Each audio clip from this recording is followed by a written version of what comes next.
Roman letter 2. அதில் என்ன அப்படின்னா, நாம் ஏன் ஆத்ம ஆதாயம் செய்ய வேண்டும். ஆத்ம ஆதாயம் என்றால் என்னன்றது வேற, நாம் ஏன் ஆத்ம ஆதாயம் செய்ய வேண்டும். அதை போன வாரத்தில் பாகம் 1 பேசினேன். அதில் 3 காரியத்தை சொன்னேன். அதை உங்களுக்கு சொல்லிடுறேன்.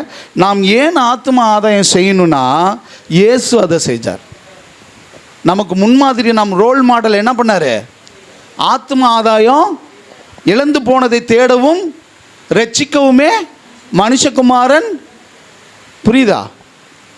அப்போ இங்கே நாம் ஏன் ஆத்ம ஆதாயம் செய்யணும்னா, என் ரோல் மாடல், என் குரு என்ன பண்ணார்? ஆத்ம ஆதாயம் தேறினவன் எவனுமே குருவை போலவே இருக்கிறான். சரி, அடுத்தது நாம் ஏன் ஆத்ம ஆதாயம் செய்யணும்னு சொன்னேன் அப்படின்னா, பரிசுத்தாவின் அபிஷேகம் இருக்குல்ல, அந்த அபிஷேகத்தினுடைய நோக்கமே என்ன தெரியுமா? ஆத்ம ஆதாயம் தான். ஏன்னா பரிசுத்த ஆவியானவர் அவங்கள நிரப்புனார். என்ன நிரப்புடன் உடனே அவங்க எருசலேமிலும் யூதேயாவிலும் சமேரியாவிலும் கடைசி பரிந்தும் சாட்சிகளாக இருந்தாங்க. சொல்கிறது புரியுதா? Okay, fine. அடுத்தது நாம் ஏன் ஆத்ம ஆதாயம் செய்யணும்னு சொன்னேன்னா, அறுவடை மிகுதி. கடந்த வாரத்தில் அதை சொல்லி தான் என்ன பண்ணேன், பிரசங்கத்தை முடித்தேன். அறுவடை மிகுதியா?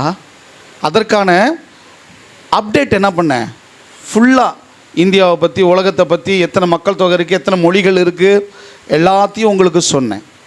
ஞாபகம் இருக்கா? இத்தனை இன மக்கள் இருக்கிறாங்க, இத்தனை இன மொழிகள் இருக்குது, இத்தனை இன கலாச்சாரம் இருக்குது. அந்த ஜனங்களுக்காக தான் நம்ம என்ன பண்ணணும், அறுவடை மிகுதியாக இருக்கிறதுனால ஆத்ம ஆதாயம் பண்ணணும்னு சொன்னேன். ஓகே, இன்றைக்கி நம்ம அதே ரோமன் லெட்டர் 2 நாம் ஏன் ஆத்ம ஆதாயம் செய்ய வேண்டும், பாகம் 2. அப்போ அதனுடைய கண்டினியூஷன் தான். புரியுதா? இயேசு அதை செஞ்சார். அபிஷேகத்தினுடைய நோக்கம் ஆத்ம ஆதாயம். அது மாத்திரமல்ல, அறுவடை மிகுதியாக இருக்குன்னு பார்த்தோம். இன்றைக்கி இந்த பாகம் 2 நாம் ஏன் ஆத்ம ஆதாயம் செய்யணும்னு பைபிள் சொல்லுது தெரியுமா? பாருங்கள், இயேசுவினுடைய கடைசி கட்டளை எது தெரியுமா? ஆத்ம ஆதாயம். எத்தனை பேருக்கு நான் சொன்னது புரிஞ்சிச்சு? இயேசுவினுடைய கடைசி கட்டளை அது. கட்டளையை கை கொள்ள வேண்டும். ஆண்டவர் கட்டளையை கொடுத்துருக்கிறார். நம் முன்மாதிரியான இயேசு நமக்கு கட்டளை கொடுத்துருக்கிறாரு. அந்த கட்டளையை நிறைவேற்ற வேண்டியது சீஷனாகிய நம்மளுடைய கடமை. நமக்கு குரு, நமக்கு தலை ஒருத்தர் இருக்கிறார். அவர் நமக்கு ஒரு கட்டளையை பிறப்பிச்சிருக்கிறார். என்னன்னு? ஆத்ம ஆதாயம் பண்ணணும்னு வசனம் சொல்லுது. எடுக்க வேணாம். மத்தேயு 28வது அதிகாரம் 19-20. ஆகையால் நீங்கள் புறப்பட்டு போய் சகல ஜாதியையும் சீஷராக்கி பிதா குமாரன் பரிசுத்தாவின் நாமத்தில் அவர்களுக்கு ஞானஸ்தானம் கொடுத்து நான் உங்களுக்கு கட்டளையிட்ட யாவையும் அவர்கள் கைக்கொள்ளும்படி அவர்களுக்கு உபதேசம் பண்ணுங்கள். இதோ உலகத்தின் முடிவு பரியந்தம் சகல நாட்களையும் நான் உங்களோடு கூட இருக்கிறேன். அவர் கொடுத்த கட்டளை என்ன தெரியுமா? புறப்பட்டு போய் சகல ஜாதியையும் சீஷராக்கு. சுவிசேஷம் அறிவிக்காமல் ஆத்மாவை ஆதாயப்படுத்த முடியாது. ஆத்மா ஆதாயம் பண்ணாமல் ஒரு மனுஷனை சீஷனாக்க முடியாது. எத்தனை பேருக்கு புரிஞ்சிச்சு? ஒரு ஆமேன்னு சொல்லுங்கள். தேவ பிள்ளைகளே, இங்கே ஆண்டவர் சொல்கிறாரு, புறப்பட்டு போய் சகல ஜாதியும் சீஷராக்குன்னு. இயேசுவின் கட்டளை நல்லா புரிஞ்சுக்கணும், வெறும் சில விதிமுறைகள் அல்ல. இயேசுவினுடைய கட்டளை வெறும் சில விதிமுறைகள் கிடையாது. ஏன் விதிமுறைகள் கிடையாதுன்னு சொல்கிறேன் அப்படின்னா, நியாயப்பிரமாணம் தான் சட்டத்திட்டங்களை என்ன பண்ணுது? பிறப்பிக்குது. நியாயப்பிரமாணம் என்ன பண்ணுது? சட்டத்திட்டங்களை பிறப்பிச்சிருக்கு. அப்போ இந்த நியாயப்பிரமாணத்தை போல கிறிஸ்துவனுடைய கட்டளை கிடையாது. நியாயப்பிரமாண கட்டளைக்கும் கிறிஸ்துவனுடைய அந்த கட்டளைக்கும் கொஞ்சம் வித்தியாசம் இருக்குது. ஒரு ஆமேன்னு சொல்லுங்களேன். அல்லேலூயா. இயேசுவின் கட்டளை எப்படிப்பட்டது தெரியுமா? அவர் கற்பித்த முழு வாழ்க்கை முறையுமே அது கூட அடங்கியிருக்கு. நியாயப்பிரமாண சட்டத்திட்டங்களை காண்பிக்குது. கிறிஸ்துவனுடைய கட்டளை எதை காமிக்குது அப்படின்னா, நம் வாழ்க்கையினுடைய வாழ்க்கை முறையை காண்பிக்குது. இயேசு நமக்கு அழகான கற்பனைகளை கொடுத்துருக்கிறாரு, கட்டளைகளை கொடுத்துருக்கிறாரு. ஆனால் என்ன மேட்ரு அப்படின்னா, நியாயப்பிரமாண சட்டத்திட்டத்தின் அடிப்படையில் அல்ல, அதை லெகுவாய் நாம் அறிந்து கொள்ளுகிற வாழ்க்கை முறையோடு இணைஞ்சது. மனம் திரும்புங்கள், அது அவருடைய என்னை பின்பற்றுங்கள், ஆமென், சந்தோஷப்படுங்கள், உங்கள் வெளிச்சம் மனுஷருக்கு முன்பாக பிரகாசிக்கட்டும்.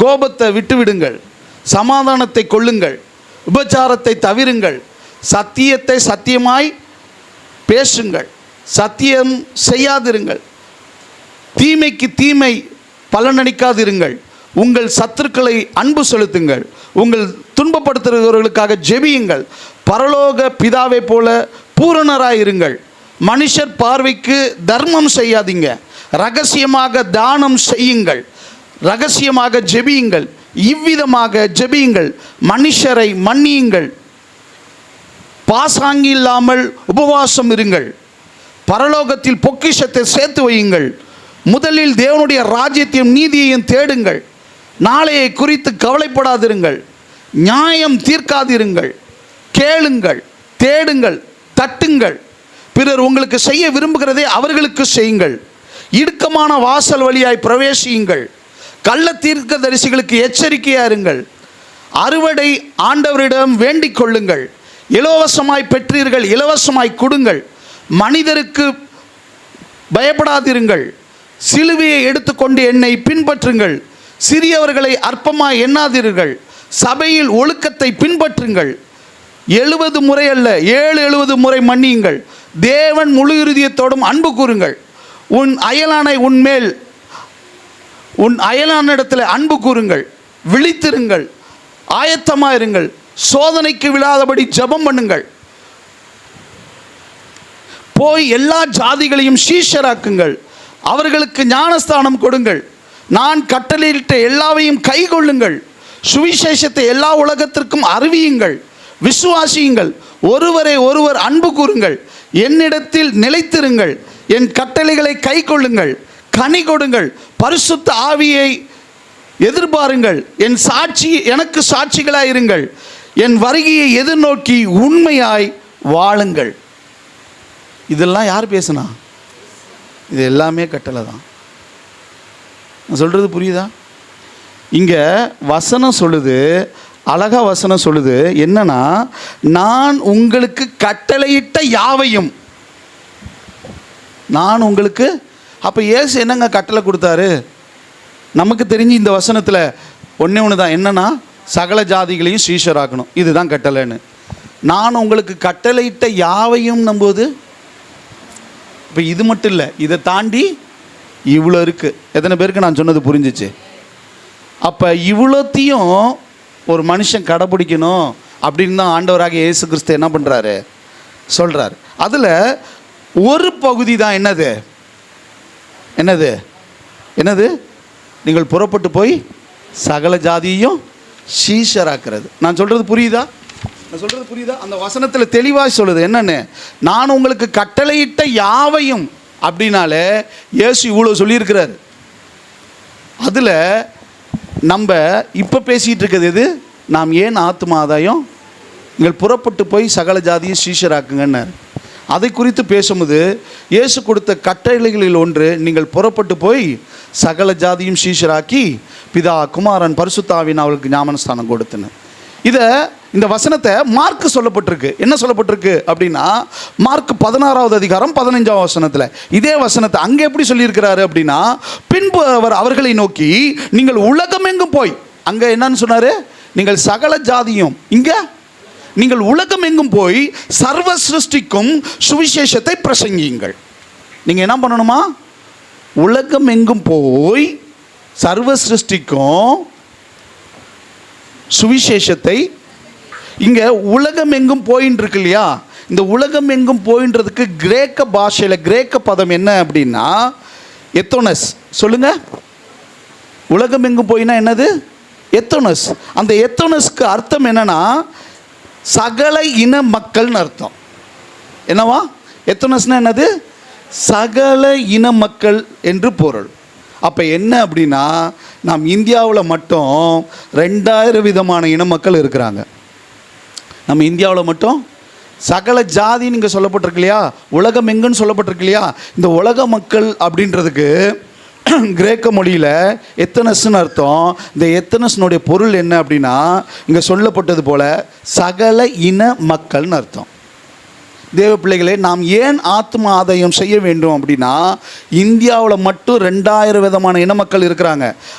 இவர்கள் அனைவருக்கும் சுவிசேஷத்தை சொல்லி ரட்சிப்புக்குள்ள நடத்தி சீஷர்களாய் மாற்றுவது இயேசு நமக்கு கொடுத்த கட்டளை. கரங்களை தட்டி கர்த்தருடைய நாமத்தை. ஏன் நம்ம ஆத்ம ஆதாயம் செய்யணும்னு புரியுதா தேவ பிள்ளைகளை? இதை வசனமே சொல்லுது. ஏன் இப்படி செய்யணும், சகல இன மக்களுக்கும் ஏன் செய்யணும் அப்படின்னா, வெளிப்படுத்தல் 7வது அதிகாரம் 9ஆம் வசனத்தில் சொல்லப்பட்டிருக்கு. இவைகளுக்கு பின்பு, வெளிப்படுத்தல் 7:9, இவைகளுக்கு பின்பு நான் பார்த்தபோது இதோ சகல ஜாதிகளும், யாரா?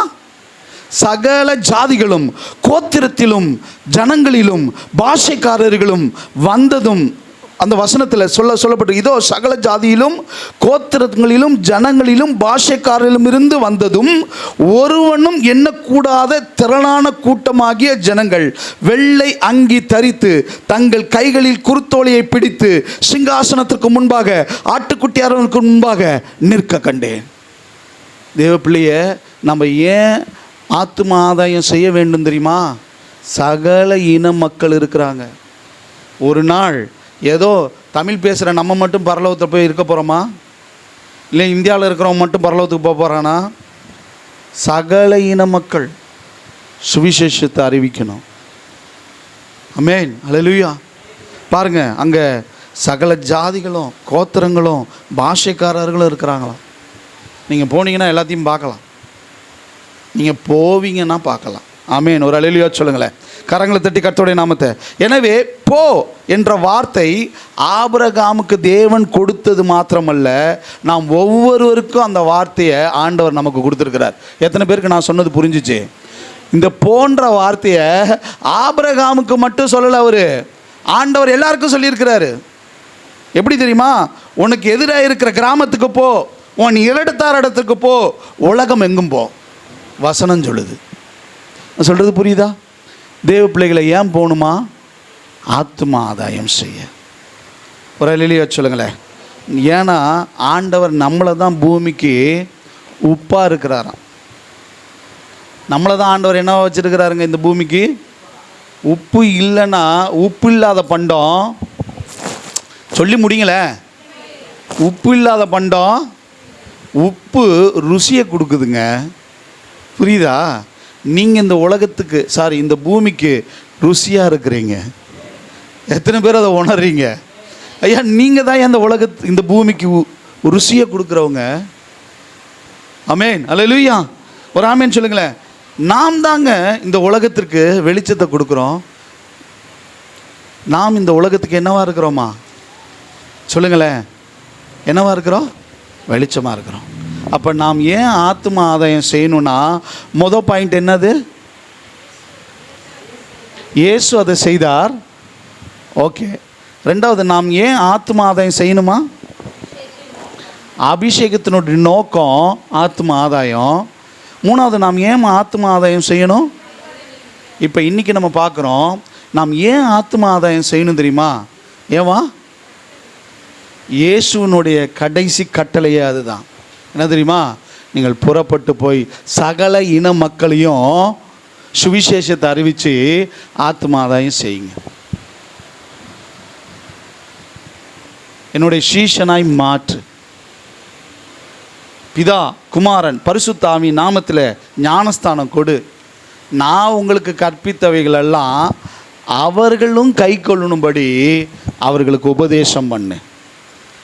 நீங்கள் போய் சுவிசேஷத்தை அறிவிப்பீங்களோ, சத்தியத்தை உபதேசிப்பீங்களோ, ஆத்மா அறுவடை செய்யப்படணும். ஆமென். கரங்களை தட்டி கர்த்தருடைய நாமத்தை. ஷார்ட்டா அடுத்து வரேன், பாயிண்ட் வரேன், ஷார்ட்டாக வரேன். அடுத்தது 5வது காரியம், நாம் ஏன் ஆத்ம ஆதாயம் செய்யணும் தெரியுமா? நல்லா புரிஞ்சுக்கோங்க, நல்லா புரிஞ்சுக்கோங்க. வேலையாட்கள் கொஞ்சம். என்னது? வேலையாட்கள் கொஞ்சம்ப்பா. 100 ஏக்கர் நெல் விளைஞ்சி, அந்த 100 ஏக்கரும் நெல் விளைந்து முற்றி அறுவடைக்கு ஆயத்தமாக இருக்குன்னு வச்சுக்கோங்க. எத்தனை ஏக்கரு சொல்லுங்களேன்? எத்தனை ஏக்கருமா? 100 ஏக்கரு நெல் விளைஞ்சி அறுவடைக்கு ஆயத்தமாக இருக்குது. ஆனால் அறுப்பதற்காக 10 பேர் வந்திருக்கிறாங்கன்னு வச்சுக்கோங்க. என்ன பண்ண முடியும்? நான் சொல்கிறது வித்தியாசம் புரியுதா?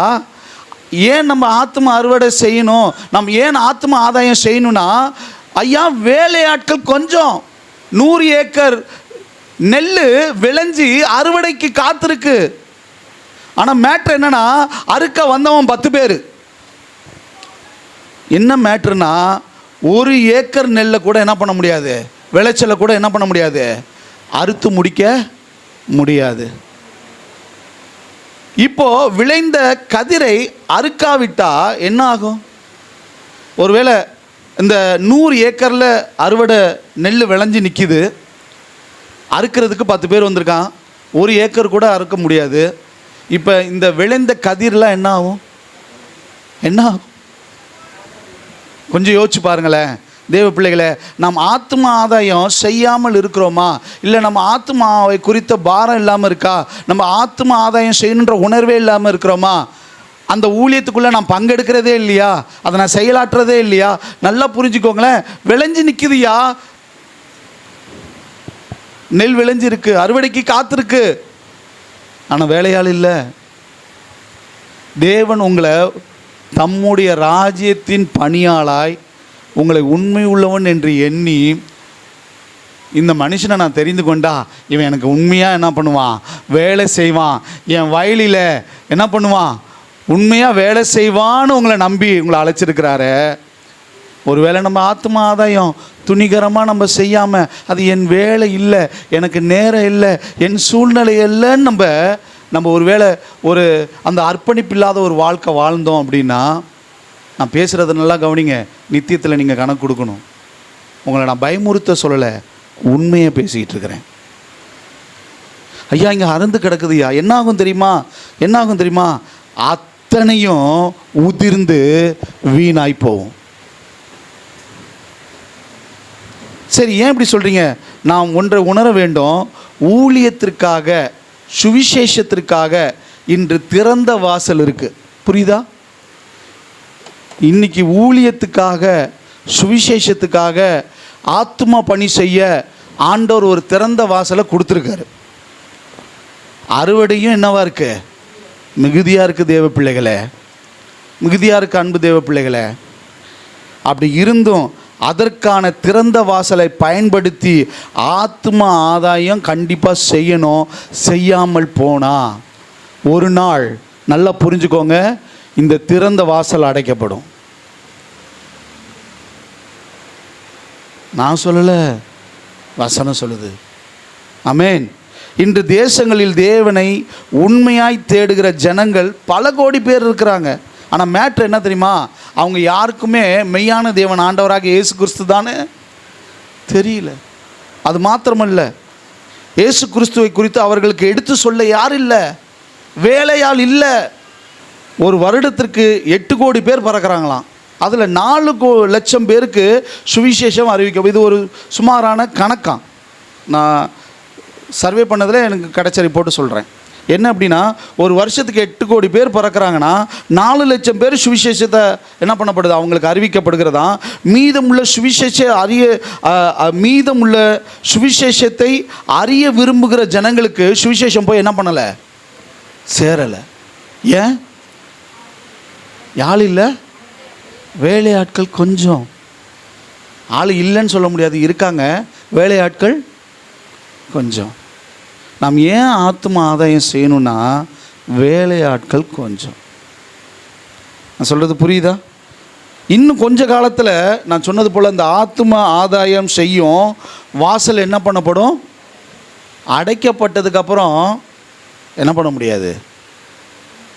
சரி, உங்களுக்கு ஒரு தீர்க்கதரிசி அவர் என்ன சொல்லியிருக்கிறாருன்னு பாருங்கள். ஆமோஸ் 8வது அதிகாரம் 11ஆம் வசனம் 12ஆம் வசனத்தில் எடுக்க வேணாம். அப்பொழுது அவர்கள் கர்த்தருடைய வசனத்தை தேட ஒரு சமுத்திரத்தை நோக்கி, மறு சமுத்திரம் மட்டும் வடதிசை தொடங்கி கீழ்திசை மட்டும் அலைந்து திரிந்தும் அதை கண்டடையாமற் போனார்கள். என்னத்தையா? கர்த்தருடைய வசனத்தை. சொல்கிறது புரியுதா? வாசல் அடைக்கப்படுகிற காலங்கள் உண்டு, வரும். வாய்ப்பு இருக்கும்போதே, திறந்த வாசல் இருக்கும்போதே என்ன பண்ணுங்க, என்ன பண்ணணும்? தேவ பிள்ளைகளே, ஏசாயா 6:8 ஆண்டவருடைய அங்களிப்பு என்னன்னு புரியுதா? தேவனுடைய அங்களிப்பு என்னன்னு புரியுதா? பின்பு யாரை நான் அனுப்புவேன், யார் நமது காரியமாய் போவேன் என்று உரைக்கிற ஆண்டவருடைய சத்தத்தை கேட்டார். என்னதுவா? பின்பு நான் யாரை அனுப்புவேன், யார் நமது காரியமாக போவார். வசனம் சொல்லுது, நீதிமொழிகள் 10:5 கோடை காலத்தில் சேர்க்கிறவன் புத்தியுள்ள மகன். எங்கே சேர்க்கணுமா, எப்போ சேர்க்கணுமா? திறந்த வாசல் இருக்கும்போதே ஆத்ம ஆதாயம் செய்ய வாங்க. ஆத்ம ஆதாயம் செய்யுங்க, சுவிசேஷத்தை அறிவிங்க, ஊழியத்தை செய்யுங்க. வாசல் அடைக்கப்பட்டதுக்கப்புறம் என்ன பண்ண முடியாது. தேவ பிள்ளையே, கோடை காலத்தில் சேர்க்கிறவன் தான் புத்தி உள்ள மகன். அறுப்பு காலத்தில் தூங்குறவனோ இலச்சையை உண்டாக்குகிற மகன். வசனம் சொல்லுது, ஆண்டவராகிய இயேசு கிறிஸ்து சொல்கிறாரு, அறுப்பு மிகுதி, வேலையாட்களோ கொஞ்சம். நாம் ஏன் ஆத்ம ஆதாயம் செய்யணும்? நான் சொல்கிறது புரியுதா? நான் மறுபடியும் சொல்கிறேன், நீங்கள் ஏன் ஆத்ம ஆதாயம் செய்யணும்னா வேலையாட்கள் கொஞ்சம். சரி, 1 கொரிந்தியர் 15வது அதிகாரம் எடுத்து வாசிங்க. 32, 33, 34 இந்த 3 வசனங்களை வாசிப்போமா? பவுலின் பாரம் நம்மளையும் நிரப்பணும். நல்லா புரிஞ்சுக்கோ. இந்த பவுலுக்கு ஒரு பாரம் இருந்துச்சு. இந்த பாரம் சபைக்குள் இருக்கிற ஒவ்வொரு பிள்ளைகளையும் நிரப்பணும். வாசிங்க. 1 கொரிந்தியர் 15, 32, 33, 34. நான் எபேசுவிலே துஷ்ட மிருகங்களுடனே போராடினேன் என்று மனுஷர் வழக்கமாய் சொல்லுகிறேன். அப்படி போராடினதினாலே எனக்கு பிரயோஜனம் என்ன? மரித்தோர் உயிர்த்தெழாவிட்டால் புசிப்போம் குடிப்போம் நாளைக்கு சாவோம் என்று சொல்லலாமே. அதை தான் நான் எப்போதுமே ஒரு பழமொழி சொல்லல சர்ச்சில், வெந்தத்தை திம்போம். அப்படி ஒரு வாழ்க்கை இல்லை. தேவ பிள்ளைகளை, புசிப்போம். உயிர்த்தெழுதல்னு ஒன்று இல்லாவிட்டுனா பரவாயில்லைங்க. உயிர்த்தெழுதல்னு ஒன்று இருக்குன்றது எத்தனை பேர் விசுவாசிக்கிறீங்க? விசுவாசிக்கு உயிர்த்தெழுதல் ஒன்று உண்டுன்னு எத்தனை பேர் விசுவாசிக்கிறீங்க? உயிர்த்தெழுதலை விசுவாசிக்கிற பிள்ளைகளுக்கு சொல்கிறேன், புசித்தேன் குடித்தேன் நாளைக்கு சாவ போகிறேன்னு வாழாதீங்க அப்படின்னு ஆண்டவர் சொல்கிறார். ஆமென், அல்லேலூயா. வாசிங்க சிஸ்டர். மோசம் போகாதிருங்கள். ஆகாத சம்போஷணத்தை, நல்லொழுக்கங்களை கெடுக்கும், நல்லொழுக்கத்தை கெடுக்கிற ஆகாத சம்போஷணத்தெல்லாம் விட்டு தள்ளுங்க. ஏன்னா நம்ம செய்ய வேண்டியது இன்னும் எவ்வளவோ இருக்கு, நாம் போக வேண்டியது எவ்வளோ தூரம் இருக்கு, நாம் இளைய வேண்டிய இலக்கு எவ்வளவோ இருக்கு, நாம் சாதிக்க வேண்டிய காரியம் எவ்வளவோ இருக்கு. அதில் கவனத்தை செலுத்துங்கன்னு தான் நான் அடிச்சுக்கிறேன். நான் சொல்றது புரியுதா? நான் நல்லா சொல்றது நல்லா புரிஞ்சுக்கோங்க. என்னுடைய வார்த்தையை தவறாக புரிஞ்சிடாதீங்க. நான் மறுபடியும் சொல்றேன், நீங்கள் சிங்கத்தின் பிள்ளைகள்.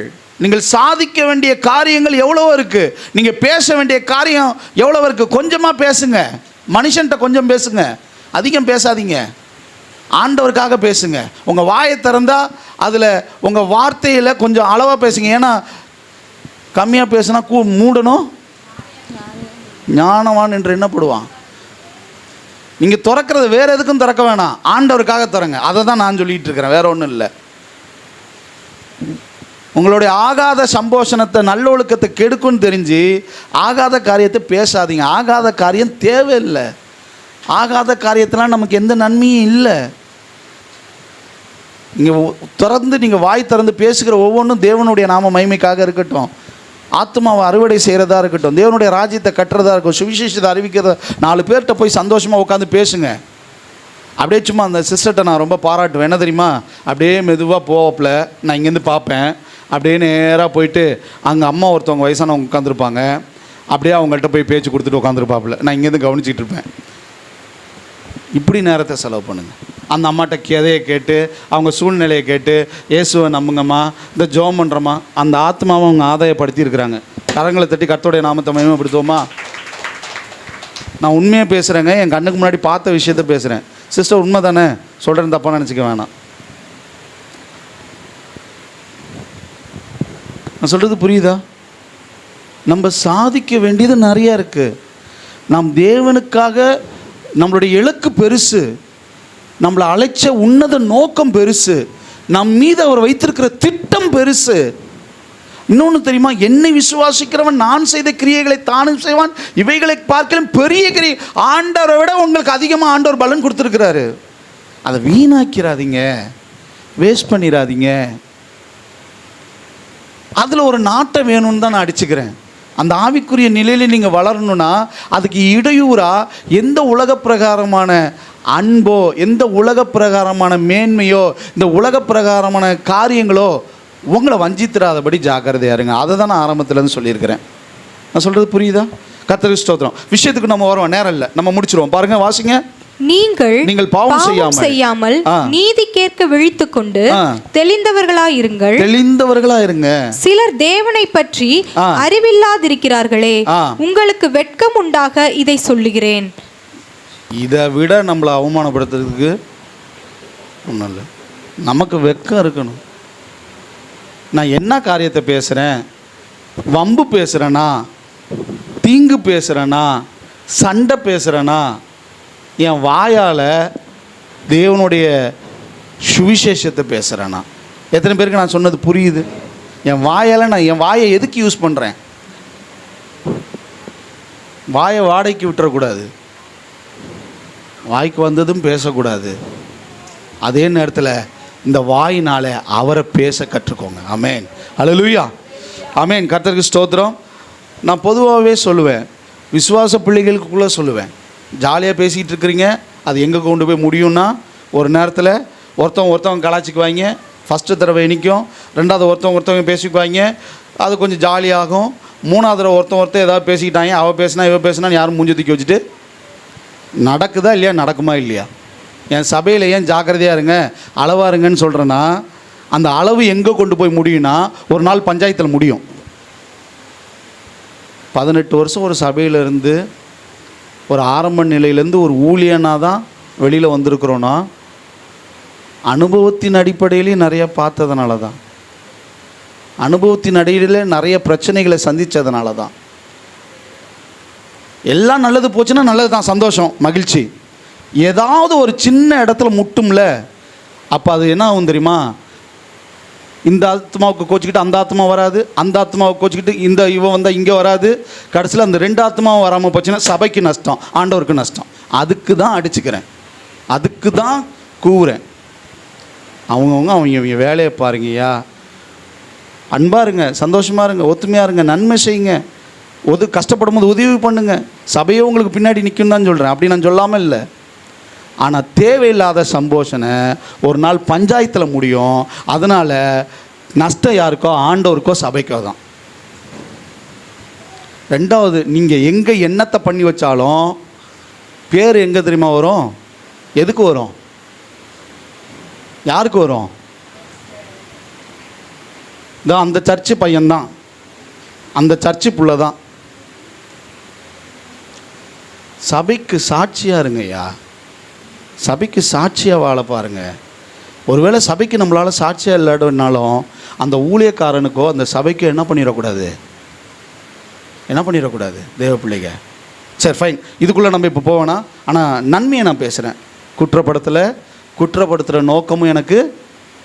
நீங்கள் எல்லாரும் சந்தோஷமாக இருக்கணும்னு நான் நினைக்கிறேன், நீங்கள் எல்லாரும் மேன்மையாக இருக்கணும்னு நினைக்கிறேன், நீங்கள் எல்லாரும் வாழ்ந்து சுகித்து இருக்கணும்னு தான் ஒவ்வொரு நாளும் கர்த்தருடைய சமூகத்தில் திறப்பணுன்னு அழுகுறேன்.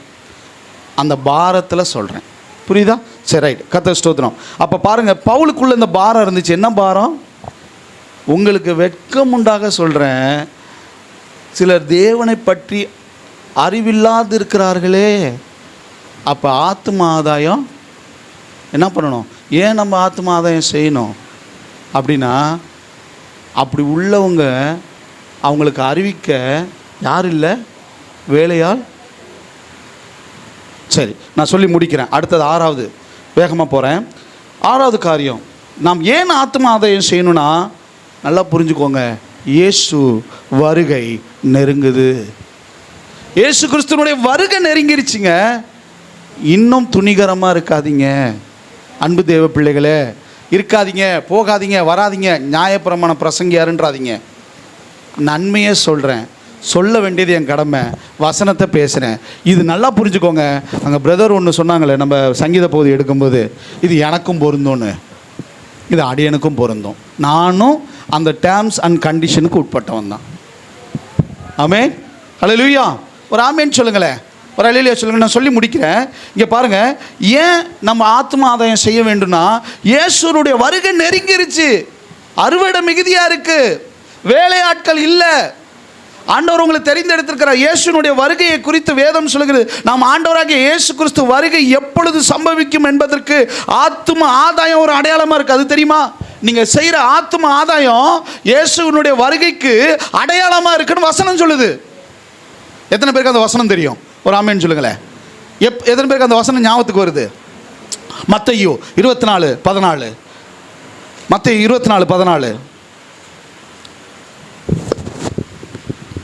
ராஜ்யத்தினுடைய இந்த சுவிசேஷம் பூலோகம் எங்கும் உள்ள சகல ஜாதிகளுக்கும் சாட்சியாக பிரசங்கிக்கப்படும், அப்போது முடிவு வரும். எப்போ ஆத்ம ஆதாயம் நடந்தாதான்ப்பா ஆண்டவருடைய முடிவே வரும். அப்போ ஆண்டவருடைய ராஜ்ய என்ன கட்டப்படணும், முடிவு எப்போ வருமா? எப்போ வருமா? சகல ஜாதிக்கும் சாட்சியாக பிரசங்கிக்கப்படும் போது. எது? சுவிசேஷம். அப்போ ஆண்டவருடைய ராஜ்யம் வரத்துக்கு தடை பண்ணுறது யார் தெரியுமா? யார் நினச்சிங்க? பிசாசா? நான் ஒரே ஒரு கேள்வி கேட்குறேன். ஆண்டவருடைய ராஜ்யம் வரத்துக்கு தடையாக இருக்கிறது யார்? வசனம் சொல்லுது, எல்லாத்துக்கும் பிரசங்கிக்கப்பட்டா என்ன வருமா? முடிவு வரும்னு. அப்போ தடையாக இருக்கிறது யார்? அந்த வசனத்தை எடுத்து காமிக்கிறேன். 2 பேதுரு 3:9. 2 பேதுரு 3:9. தாமதிக்கிறார் என்று சிலர் எண்ணுகிறபடி கர்த்தர் தமது வாக்குத்தத்தத்தை குறித்து தாமதமாயிராமல் ஒருவரும் கெட்டு போகாமல் எல்லாரும் மனம் திரும்ப வேண்டும் என்று விரும்பி நம்மேல் நீடிய பொறுமை உள்ளவராய் இருக்கிறார். அவருடைய வருகை ஏன் தாமதம் ஆகுதுன்னா, ஒருவனும் கெட்டு போகக்கூடாதுன்னு தான். எல்லோரும் ஏகமாக கெட்டு போய் இருக்கிறாங்களே, வேலையாட்கள் இல்லையே, வேலையாட்கள் கொஞ்சமாச்சே, அறுவடை மிகுதியாக இருக்க, ஆத்ம ஆதாய பணி இன்னும் பூரணமாக என்ன பண்ணலை, எல்லா சர்வ சிருஷ்டிக்கும் சுவிசேஷம் இன்னும் அறிவிக்க படும். ஆனால் அதில் நம்மளுடைய பங்களிப்பு கரெக்டாக இருக்கா? அதை தான் நான் சொல்கிறேன். நான் வெட்டி முடிச்சிட்டேன், நான் எல்லாத்தையும் செஞ்சு முடிச்சிட்டேன், நான் ரிலாக்ஸ்டாக இருக்கிறேன்னா, நீங்கள் குடித்து புசித்து மகிழ்ச்சியாய் வாழுங்கள், நான் தடையானவன் அல்ல, உங்களுடைய சந்தோஷமே என் பாக்கியம். ஆனால் அது இன்னும் நடக்கலைங்க.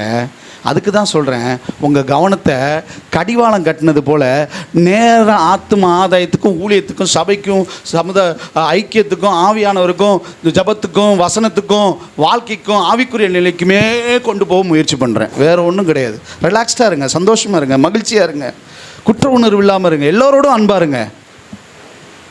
நானும் மனுஷன்தாங்க, உங்களுக்கு சொல்கிற அத்தனை உணர்வும் எனக்கு இருக்குது. நான் வசனம் சொல்லலை, வசனமே எல்லாரையும் நேசிக்க சொல்லும்போது எல்லாரும் அப்படியே ஸ்ட்ரிக்டாக இருங்க, உருன்னு இருங்க நான் சொல்கிறதுக்கு நான் யார்? நான் அதை சொல்லவே வரல. Come to the point. என்னுடைய பாயிண்ட் என்ன? ஆவிக்குரிய நிலையில் வளர்கிறதுக்கு எது ஒன்றும் உங்களுக்கு தடை இல்லாமல் பார்த்துக்கோங்கன்னு தான் நான் சொல்கிறேன். அதில் ஜாக்கிரதையாக இருங்கன்னு தான் சொல்கிறேன். ஒரு அன்பு செலுத்துங்கன்னு தான் நான் சொல்கிறேன். அந்த அன்பில் ஒரு சரியான அளவுகோல் வச்சுக்கோங்கன்னு தான் சொல்கிறேன். அது என்றைக்கும் நீடிக்கும், காலத்துக்கும் நீடிக்கும். ஆமென். அதில் ஜாக்கிரதையாக இருங்க. நம்மளுடைய நோக்கம் என்ன தெரியுமா? சபை விசுவாசிகள் தான் சபை. நம்ம ஒன்று கூடுகிற இடம் தான் திருச்சபை.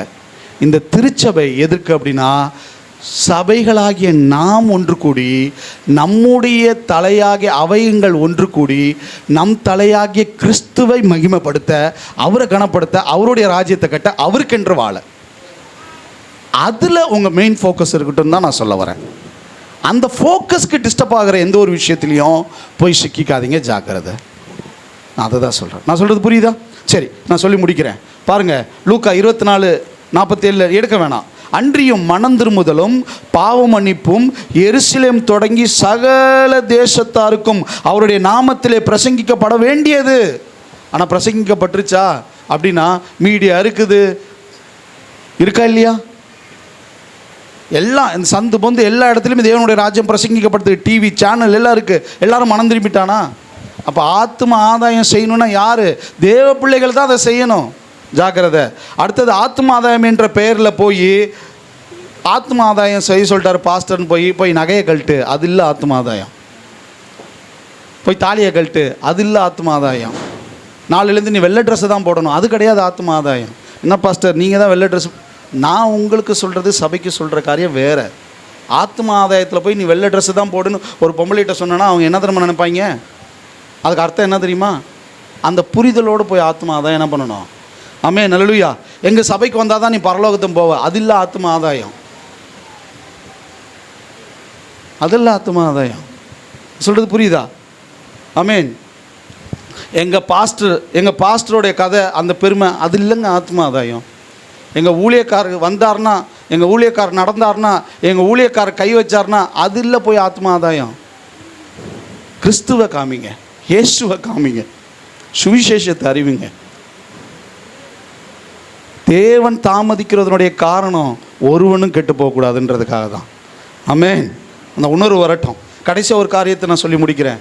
இன்றைக்கி நான் கொஞ்சம் லேட்டாக எடுத்துட்டேன், டைம் ஒரு 1/4 மணி நேரம் நான் எக்ஸ்ட்ரா எடுத்துருக்கிறேன். ஆனால் மன்னிங்க, கரெக்டாக தான் ஃபாலோ பண்ணிகிட்டு இருந்தேன். இன்றைக்கி கிட்டத்தட்ட நான் எப்போதும் பிரசங்கிக்க 3/4 மணி நேரம் இன்னும் நான் எடுக்கலை, நேரம் கொஞ்சம் எக்ஸஸாக போயிடுச்சு, அவ்வளோதான். Okay fine. நான் மறுபடியும் சொல்கிறேன், ஒரு வாழ்க்கை மகிழ்ச்சியாக வாழுங்க, சந்தோஷமாக வாழுங்க, ஆனால் அதை நான் கர்த்தருக்குள்ளே வாழுங்கன்னு தான் சொல்கிறேன். உலகம் உங்களை மேற்கொள்ளக்கூடாது, நீங்கள் ஒரு காம்ப்ரமைஸ்க்குள்ளே வாழ்ந்துடக்கூடாது. எழும்புங்க, கர்த்தருக்காக எழும்புங்க, கர்த்தருக்காக ஓடுங்க, கர்த்தருக்காக உழைங்க. நீங்கள் விதைச்சது ஒன்று வெறுமையாக போகாது. ஆத்ம ஆதாயம் ஏன் செய்ய வேண்டுமா? வேலையாட்கள் குறைவு. இயேசு என்ன பண்ணார்? இயேசுனோட வருகை நெருங்குது. அடுத்து இன்னொரு காரியத்தை சொல்லி முடிச்சிடுறேன். என்னென்னா, ஏன் நம்ம ஆத்ம ஆதாயம் செய்ய வேண்டும்? ஏன் ஆத்ம ஆதாயம் செய்யணும்னா, இதை சொல்லி இந்த ஆத்ம ஆதாயம் ஏன் செய்ய வேண்டும்ன்றதை முடிச்சிடுறேன். அடுத்த வாரம் இந்த ஆத்ம ஆதாயத்தை குறித்து வேறொரு டாபிக் பார்க்க போகிறோம். ஏன் நாம் ஆத்ம ஆதாயம் செய்ய வேண்டும் அப்படின்னா, ஒரு நாள் இயேசு வருகை நெருங்குதில்ல, அவருக்கு நாம் கணக்கு ஒப்புவிக்கணும். மறந்துடாதீங்க. நம்ம ஏன் ஆத்ம ஆதாயம் செய்யணும்னா, கர்த்தருக்கு கணக்கு கொடுக்க வேண்டிய நாள் ஒன்று உண்டு. நாம் ஆண்டவர் நம்மை இரட்சித்த பின்பு அபிஷேகத்தின் மூலமாக நம்மளுடைய ஆழத்துவத்தை மாற்றியிருக்கிறாரா இல்லையா? உங்கள் ரட்சிப்பின் அனுபவத்துக்கு அப்புறம் உங்கள் வாழ்க்கையில் ஒரு மாற்றம் இருக்கா இல்லையா? மாற்றம் இருக்கணும், அப்போ தான் ரட்சிக்கப்பட்ட புள்ள. ரெண்டாவது, நம் கோழைகளாக இருந்தோம், ஆண்டவர் நம்மளை எப்படி ஆக்கியிருக்கிறாரு? தைரியம் உள்ளவனாக மாற்றிருக்கிறார். உண்மை தானே? ஆமென். பயமுடையவர்களாக இருந்தோம், இப்போ ஆண்டவர் நம்மளை என்ன பண்ணியிருக்கிறாரு? பராக்கிரமசாலி ஆக்கியிருக்கிறாரு. ஆமென், அல்லேலூயா. பேதைகளாக இருந்தோம், இப்போ ஆண்டவர் நம்மளை என்ன பண்ணியிருக்கிறாரு? ஞானிகளாக மாற்றிருக்கிறாரு. இவ்வளோத்தையும் ரட்சிக்கப்பட்ட நாம் அனைத்து தாளந்துகளையும் கர்த்தரிடத்துலேருந்து நம்ம பெற்றிருக்கிறோம், ஆண்டவர் நமக்கு கொடுத்துருக்கிறார். உண்மை தானே? இப்போ மேட்ரு என்னென்னா, மத்தேயு 25:19-17 எடுக்க வேணாம். மத்தேயு 25:17 அவனுடைய திறமைக்கு தக்கதாக ஒருவனிடத்தில் 5 தாளந்து, ஒருவரிடத்தில் 2 தாளந்து, ஒருவரிடத்தில் 1 தாளந்து கொடுத்து உடனே பிரயாணப்பட்டு போனானா. எஜமான் என்ன பண்ணானா? பிரயாணப்பட்டு போகும்போது 5 தாளந்து, 2 தாளந்து, 1 தாளந்து, எங்கேயாவது ஒரு இடத்துல பைபிளில் ஒருவனுக்கு 1 தாளந்து கொடுக்கலன்னு இருக்கா? இப்போ மேட்ரு என்னென்னா, 5 வச்சவன் 2 ஆக்கினான், ஓகே ஃபைன். 2 கொடுத்தவன் அவன் 2 மடங்கு ஆக்கினான், ரைட்டு, சந்தோஷம். அவனும் இவனும் ஆண்டவருடைய பார்வையில் ஒன்று தான், ஏன்னா மல்டிப்ளை பண்ணானுங்க. இப்போ 1 கொடுத்துருக்கான் பாருங்க, 1 கொடுத்தாரு பாருங்க, அவன் 2 ஆக்கியிருந்தாலே வேலை முடிஞ்சிச்சு. அவனும் ஆண்டவருடைய பார்வையில் எப்படி தான் கொடுத்ததை என்ன பண்ணுறான்? அவன் மல்டிப்ளை, கரெக்டு தானே? ஆனால் விஷயம் என்னென்னா, தாளந்துகளை கொடுக்காத ஆள் இல்லை, ஆண்டவர் தாளந்துகளை கொடுத்துருக்கிறாரு. நான் தாளந்துன்னு சொன்னோன்னே நீங்கள் வேற எங்கேயோ போய் இந்த வசனத்தினுடைய பின்னணிக்கு போயிடாதீங்க. நான் சிம்பிளாக சொல்கிறேன், கர்த்தர் உங்களுக்கு கொடுத்த தாளந்துன்னு நான் எதை சொல்கிறேன்னா, ஆண்டவர் உங்களுக்கு கொடுத்த திறமையாக இருக்கலாம், புரியுதா? இல்லை கர்த்தர் உங்களுக்கு கொடுத்துருக்க ஆற்றலாக இருக்கலாம். என்னது? உங்களுடைய ஆற்றலாக இருக்கலாம். இல்லை கர்த்தர் உங்களுக்கு கொடுத்த ஞானமாக இருக்கலாம். என்னது? ஆண்டவர் உங்களுக்கு கொடுத்த ஞானமாக இருக்கலாம். இல்லை அப்படின்னா கர்த்தர் உங்களுக்கு கொடுத்த பணமாக இருக்கலாம். என்னது? உங்களுக்கு பணமாக இருக்கலாம். இல்லை கர்த்தர் உங்களுக்கு கொடுத்த ஊழிய வாய்ப்பாக இருக்கலாம். என்னது? கர்த்தர் உங்களுக்கு கொடுத்த ஊழிய வாய்ப்பாக இருக்கலாம். பெறாதவர்கள் எவருமே இல்லை. அதை தான் புரிஞ்சுக்கணும். நீங்கள் யாருன்னு முதல்ல தெரிஞ்சுக்கோங்க. ஆண்டவர் உங்களுக்கு திறமையை கொடுத்துருக்கிறார், ஆற்றலை கொடுத்துருக்கிறார், ஞானத்தை கொடுத்துருக்கிறார், பணத்தை கொடுத்துருக்கிறார், ஊழிய வாய்ப்புகளை கொடுத்துருக்கிறாரு, வழிவாசல்களை திறந்துருக்கிறாரு ஆத்ம ஆதாயம் செய்ய.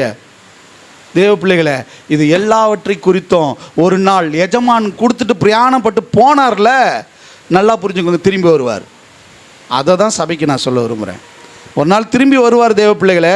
வசனம் சொல்லுது மத்தேயு 25:19 எடுத்து வாசிங்க சிஸ்டர். மத்தேயு 25:19.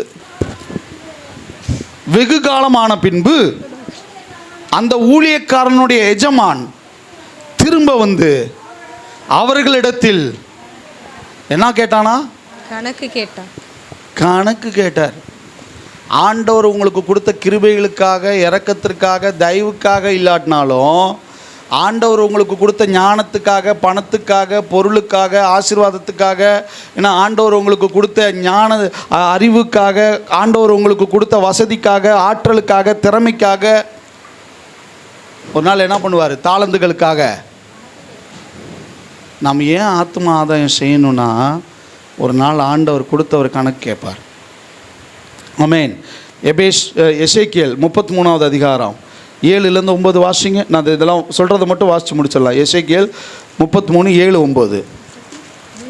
எசேக்கியேல் 33:7-9. மனுபுத்திரனே, நான் உன்னை இஸ்ரவேல் வம்சத்தாருக்கு காவற்காரனாக வைத்தேன். என்ன வச்சிருக்கிறாரு நம்மள? காவல்காரனா. ஆகையால் நீ என் வாயினாலே வார்த்தையை கேட்டு, என் வாயினால வார்த்தையை கேட்டு என் நாமத்தினாலே அவர்களை எச்சரிப்பாயாக. அப்பா, அழிந்து போயிடாதபடி ஜாக்கிரதையா இருப்பா, பாவத்தில் விழுந்துடாதபடி ஜாக்கிரதையா இருப்பா. என்ன? நாவினால எச்சரிப்பு கொடு, ஏன்னா நீ தான் காவக்காரன். மேன், ஆத்மாக்களை காவல் செய்கிற காவல்காரனாய் கர்த்தர் உங்களை வைத்திருக்கிறார் தேவ பிள்ளைகளை. ஆமென். வசனம் சொல்லுது சிஸ்டர், அப்போஸ்தலர் 20:27 எடுத்து வாசிங்க சிஸ்டர். இல்லாட்டினா இதில் என்ன இருக்குது பாஸ்டர், இப்படி பண்ணாட்டினா எங்களுக்கு என்ன நடந்துடும் பாஸ்டர்? சில நேரத்தில் நியாயப்பிரமாண பிரசங்கியார் மாதிரி நான் பேச வேண்டியது இருக்குது. ஏன்னா வசனம் அதை தானே சொல்லுது. புதிய ஏற்பாடை தான் பேசுகிறேன். எல்லாருடைய இரத்த பழிக்கும் நீங்கி நான் சுத்தமாய் இருக்கிறேன் என்பதற்கு உங்களை இன்றைய தினம் சாட்சிகளாக வைக்கிறேன். ஒரு நாள் உங்களுக்கு வாய்ப்பு இருந்து, திறமை இருந்து, தாளந்து இருந்து, பணம் இருந்து, அதிகாரம் இருந்து, ஊழிய அழைப்பு இருந்து, ஊழிய வழிவாசல்கள் திறந்திருந்து துணிகரமாக இருந்திருந்தீங்கன்னா, நீங்கள் போய் சொல்ல வேண்டிய நாளில், நீங்கள் போய் சந்திக்க வேண்டிய நபரை, நீங்கள் உங்களால் ஆத்மா ஆதாயப்பட வேண்டிய மனுஷன் ஆதாயப்படலைன்னா அவன் நரகத்துக்கு போவானா? அந்த இரத்த பலி உங்கள் மேலே வராதபடி ஜாக்கிரதையாக இருங்க. எல்லாவற்றையும் கர்த்தர் அறிவார் தான். உங்கள் சூழ்நிலையை அறிவார், பிரச்சனையை அறிவார், தேவைகளை அறிவார். நல்ல தேவன். உங்களால் இயன்றதையாவது அவர் பார்ப்பார். அவன் மேட்ரு என்னன்னா, காசுக்காரன்ட்டையாவது கொடுத்து வச்சிருக்கலாமேடா அப்படின்னு தான் கேட்குறாரு.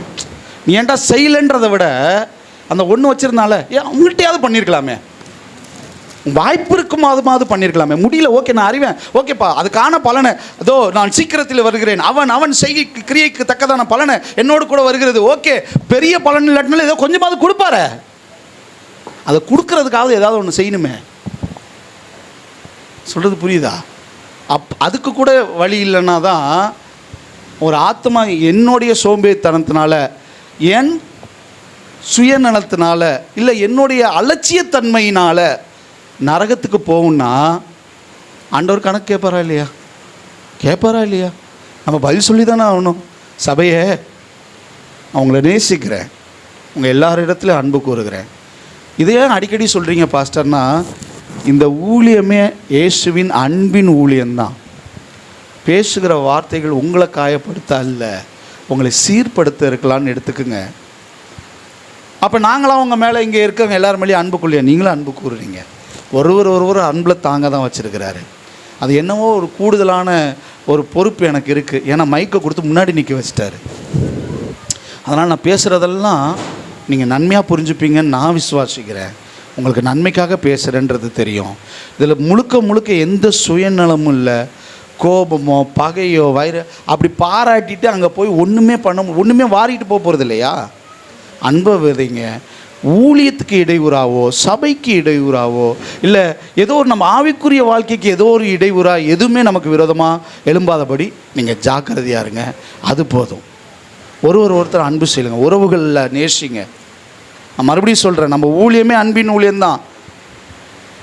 ஆமென். அன்பை விதைங்க, அன்பை அறுப்பீங்க. ஆனால் எதில் எப்படி என்னன்னு ஒன்றே ஒன்று மட்டும் தான் நான் சொல்கிறதுல உங்களுக்கு சில ஏதாவது கருத்து முரண்பாடு இருக்கா என்னன்னு எனக்கு தெரியல.